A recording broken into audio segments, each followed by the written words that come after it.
I spent 4 days fishing giant swim baits to try and catch a monster fish from a spillway.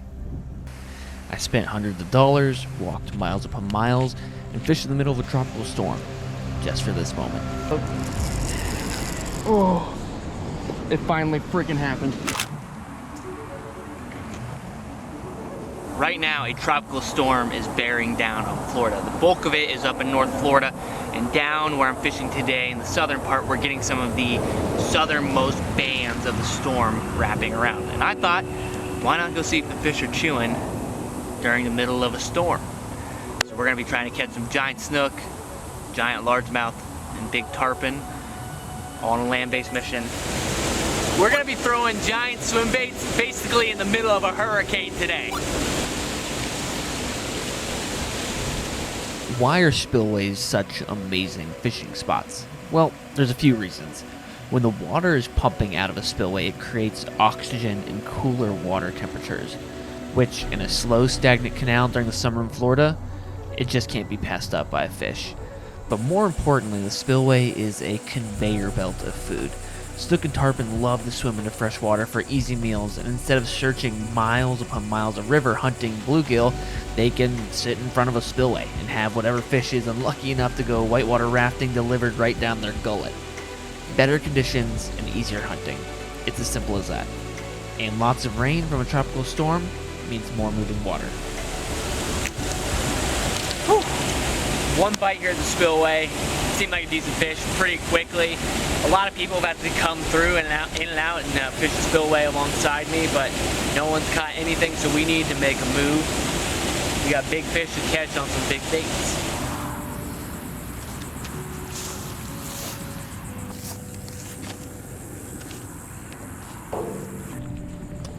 All right, we've moved spots here, walking down a different canal set. We have a big giant glide bait in hand, canal to my left, and beautiful, beautiful marshland to my right. It's like one of my favorite places on earth. It is so beautiful out here. We're walking down this berm, looking for rolling tarpon. If we see anything that looks good, we'll hop down and throw the glide bait. But I got a specific spot that we're gonna hike about a mile to get to, and then we'll start fishing down there.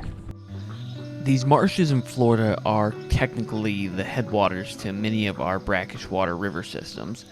Rainwater collects in these natural wetlands, and over time the water will get so high that the gates are open from the wetlands and water dumps into the canals. And the water from the canals flows over a spillway into the salt water. This all used to occur naturally, but once people began to live in South Florida, the canals were built to drain most of the wetlands and redirect water so the land could be easier to develop.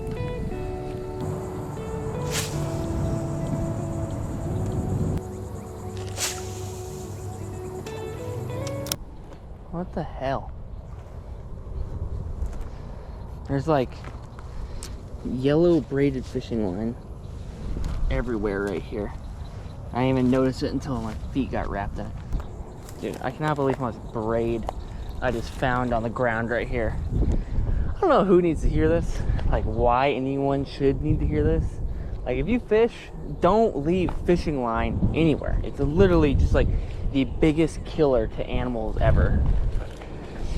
Like this stuff just destroys birds, small mammals, reptiles, like anything. Like fishing line is gonna destroy. And this isn't even stuck. Like I don't even know why this is all left here. I just literally pulled out, I don't know, 50 yards of line all the way to leader, and it just super easily popped out. And what do you know? It's a Senko attached to it. No, a Ned rig. Don't leave fishing line. Like this is literally just how spots get ruined, animals get killed. It's just laziness too, man. Like straight up just laziness. Throwing big baits like this is mental warfare. You have to keep telling yourself it's okay that you're not getting bites now, because when it does happen, it'll be the right one. But finding the right one may take an hour, or it may take a week. But you have to trust the process, no matter how mentally fatiguing it can be at times.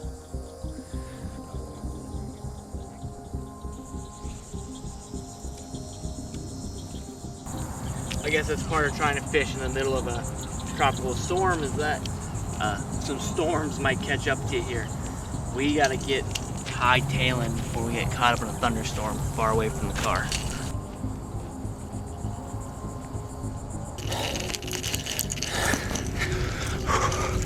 It's unbelievable how quickly it's getting dark with this giant band of the storm rolling in. We got about a 2-mile run from where we're at, carrying a backpack full of camera gear, fishing gear, big swim bait stick. Oh, but it's fun. We beat the rain only by a few minutes. It's a bummer not getting to fish really last light. I literally just watched a tarpon roll right there. One sec.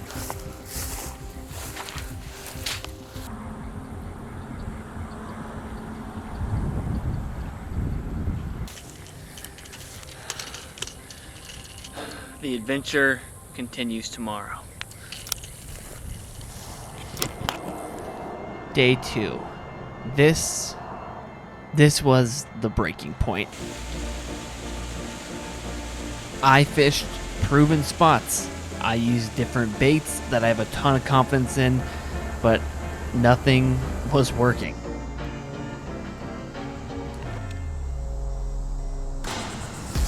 I drove all over the place, desperately trying to find a fish that would eat a big bait, but nothing.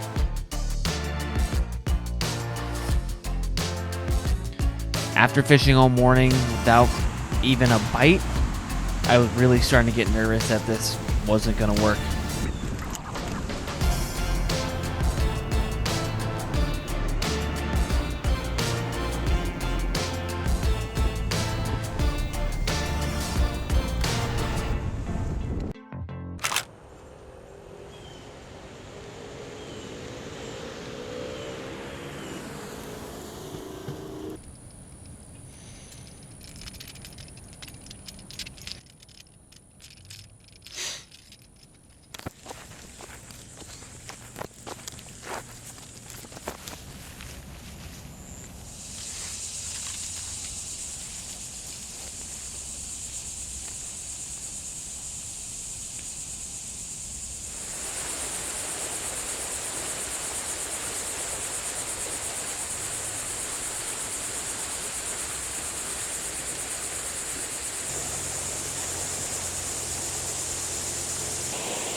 I hear a giant snook right here in front of me.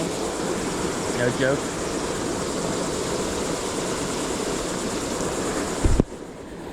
Yeah, it's literally a snook right here in front of me.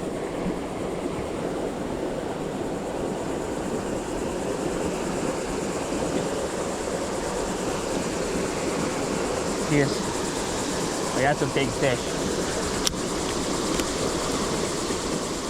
It was the third morning of spillways and big baits, and truthfully, I was feeling extremely confident about this spot. The water was flowing extremely well, and it's just astoundingly beautiful.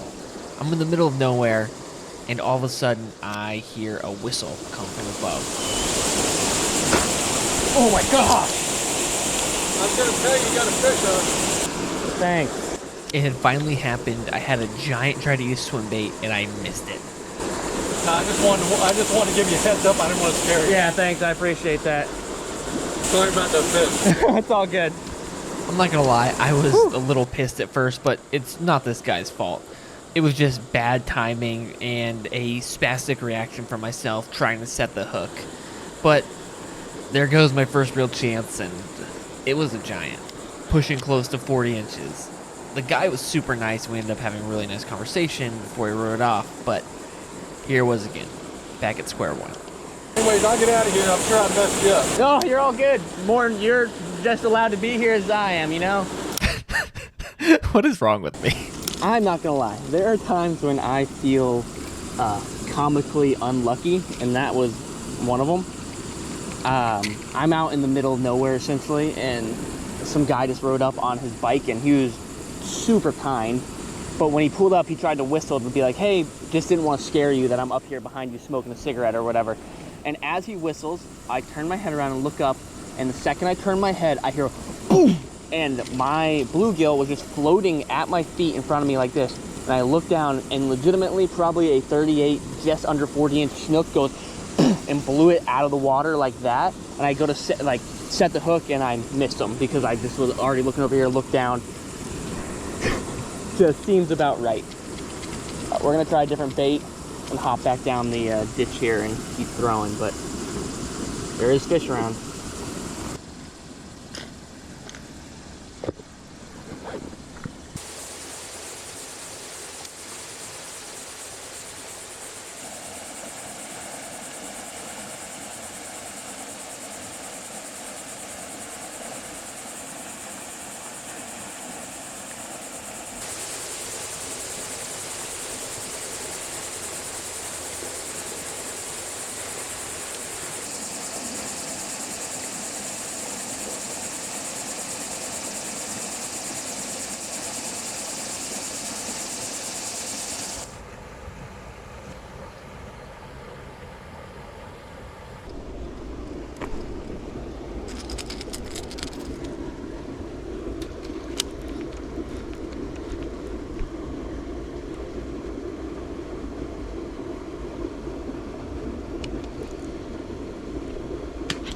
Oh my god!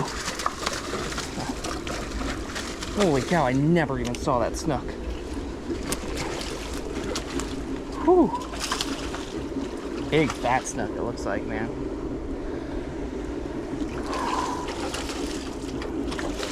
Let's see if we can keep it pinned.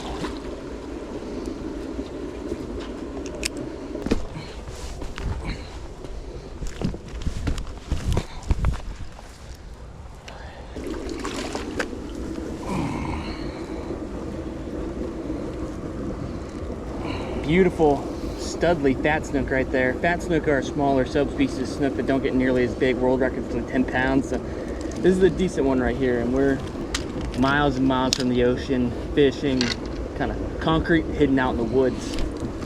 Beautiful fish though.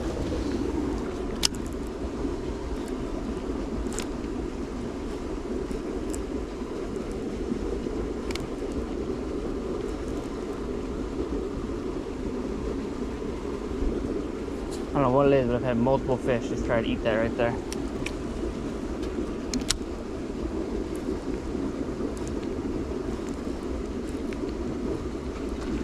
Oh, another snook. There must be a load of them sitting by this culvert pipe. That is so cool. Just waiting for bluegill to get flushed out, and they're just crushing them. That's incredible.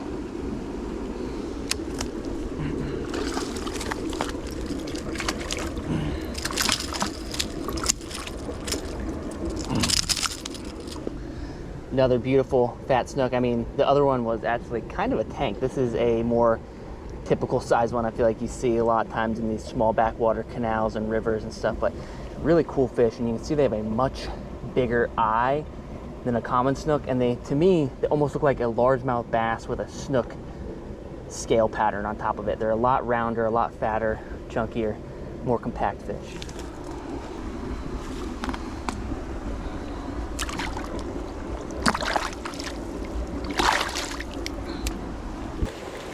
After finally catching some not particularly big fish, I realized the problem must in fact be the lures I'm throwing, and it couldn't possibly have anything to do with my fishing ability.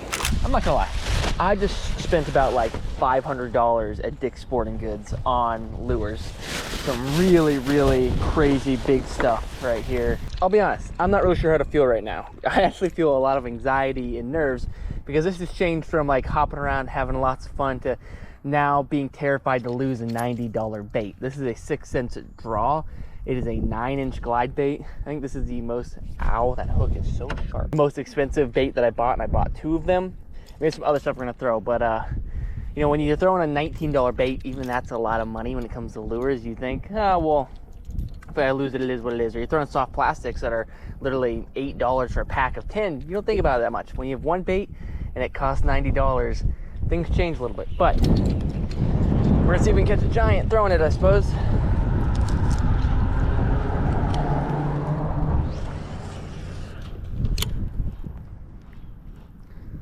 Oh my gosh, I'll tell you, it looks really good though.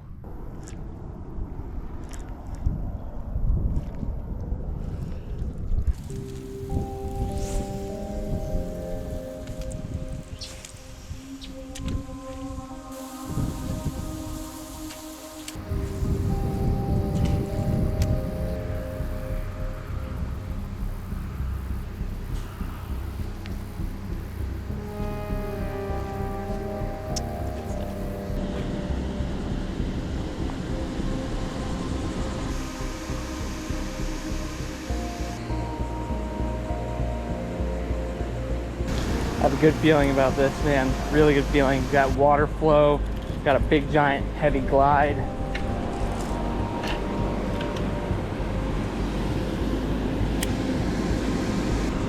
Oh my gosh, giant snook coming up right here.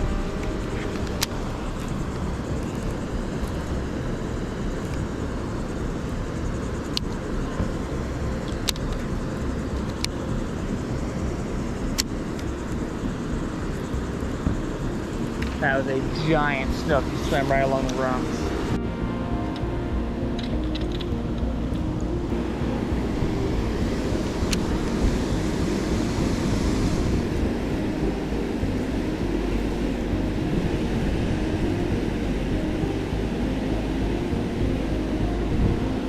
Oh!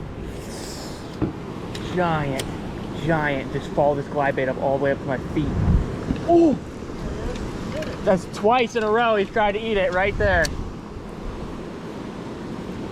I can't believe that.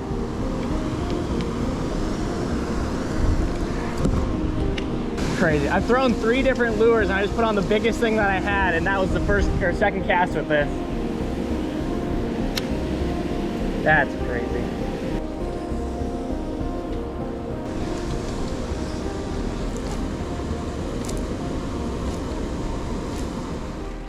It feels like nothing can go my way. 2 times today, gotten so close to hooking a giant, and they just slipped away. And now a band from the tropical storm has closed in on us. I'm not gonna lie, I'm starting to get a little impatient, so we're getting ready to go. Still storming, still a little bit of thunder here and there, but it's starting to kind of get away from us. I just really want to get a line in the water the second this rain lets up, even while it's raining, man. There's so much water pushing through the spillway. That is why the big snook and tarpon and everything are hanging out, is the moving water, and rain could get them fired up and be just what we need.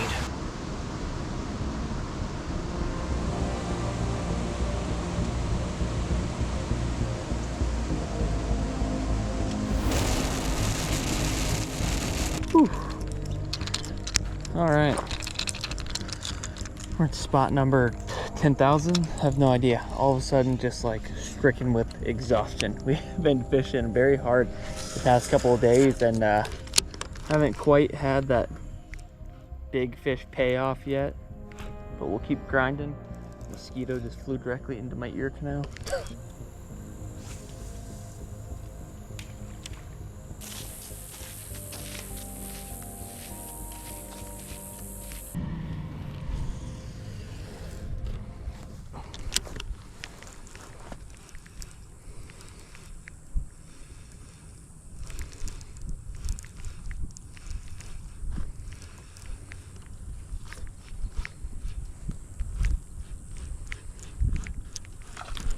Oh, the snook just came up from that pipe right there, a little one.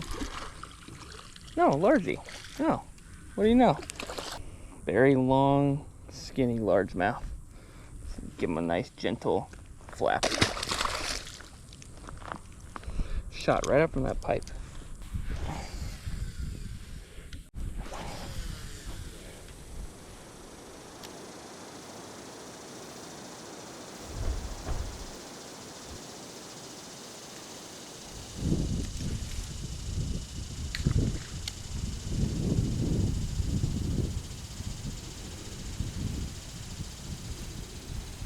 Today was defeating.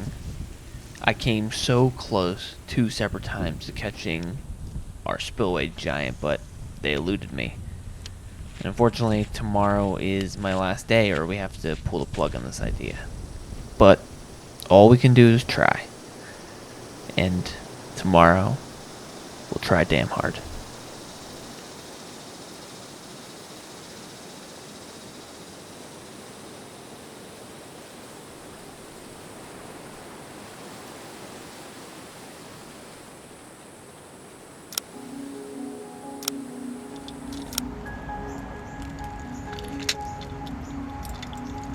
I think I should be the first person here, which was very important to me.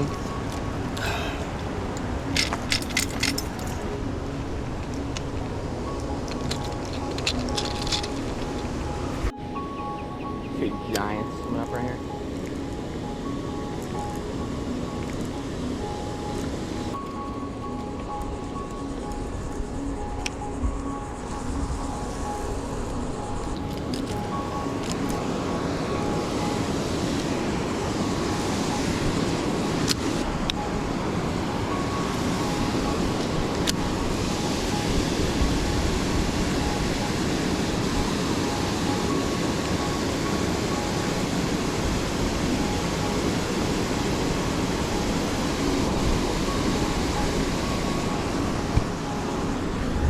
Oh, giant, right there in the gantrel.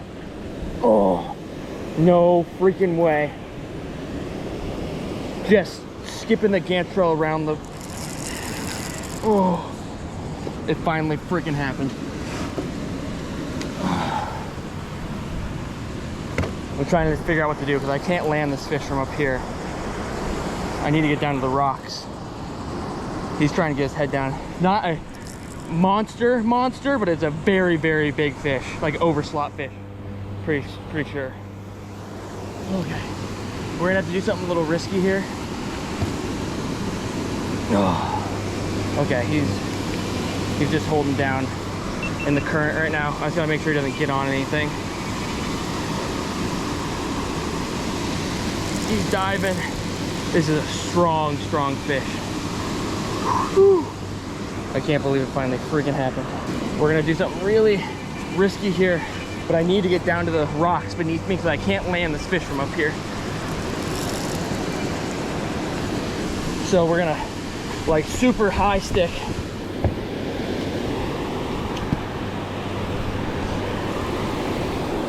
He's right here in the wash. I gotta basically turn his head, get him going out left, so I can run down that way. He just came up and clobbered the gantrel. All right, I think we're gonna have to just hop over this, do something a little wonky here. Oh,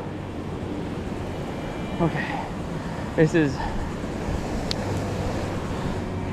so risky in terms of just trying to keep this fish. All right, we're good. Ah, he's right in these rocks. We've been working hard for this one. On the gantrel. He swung at it, but it caught him in the top of the head. But I mean, he came up and tried to pipe it. And I don't know, I think maybe the back hook came out and the bait basically shifted the way it was hooked. Just beached himself, that works.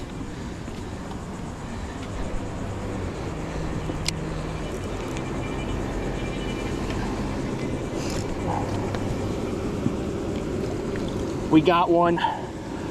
Oh, it finally happened. Not ideal hook position. He definitely hit it, and I think the front hook came out. You can actually see it's completely bent out. Oh my gosh. My top hook bent out, and he got rehooked in the back. Wow. All right, let's get this guy. Keep him right there in the water. Unbelievable. Gonna be as gently as we can with this fish because he got hooked in the eye, but luckily it's in like weirdly hooked. I mean, that fish was not hooked super well. So I'm gonna drink. Unbelievable. Woo! We have done it. I think what, 5 days of throwing big baits around spillways, and it has finally paid off. I've seen some giants, fish that have 10 pounds on this one have come up and tried to eat some of these magnum baits. And finally, what do you know, what got it done is the gantrel, man. That is my favorite lure of all time. This is a beautiful fish. I bet he'd go 31, 32. Just, I mean, optimal fun size fish. All right, that is our snook that we've been working our tails off for, man.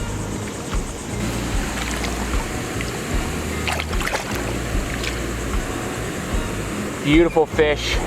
We're gonna make sure we get a really good release on her, because we've worked hard for her, but she's worked hard for us, you know? So let's turn her tail first, head into the current.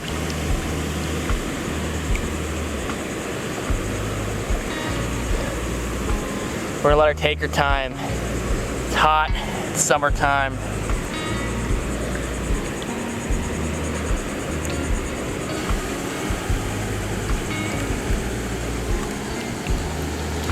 Off she goes. Yes! Yes, yes. I've been grinding my face off trying to catch a big snook out of the spillway on land with big swim baits, and it finally happened. 5 days in, we've had a ton of close calls. We've seen giant peacocks, giant snook, tarpon, but we finally connected with a good one. We definitely got a little lucky right there. Where that fish ate that bait, it completely straightened out the hook, like horribly bad, and it got hooked in the back treble, and then the front treble reset again further back. It was so close to coming unbuttoned, but we landed it, man. We landed it. I'm trying to like film stuff, and my hands literally will not stop shaking. Now look, I'm not under the impression that it's impressive it took me 5 days to catch an overslot snook. The opposite, in fact. But these days, my priorities are just different. I used to get out on the water at 5 a.m. almost every single day, but now I like to be home in the morning and cook breakfast for my wife and 2 boys.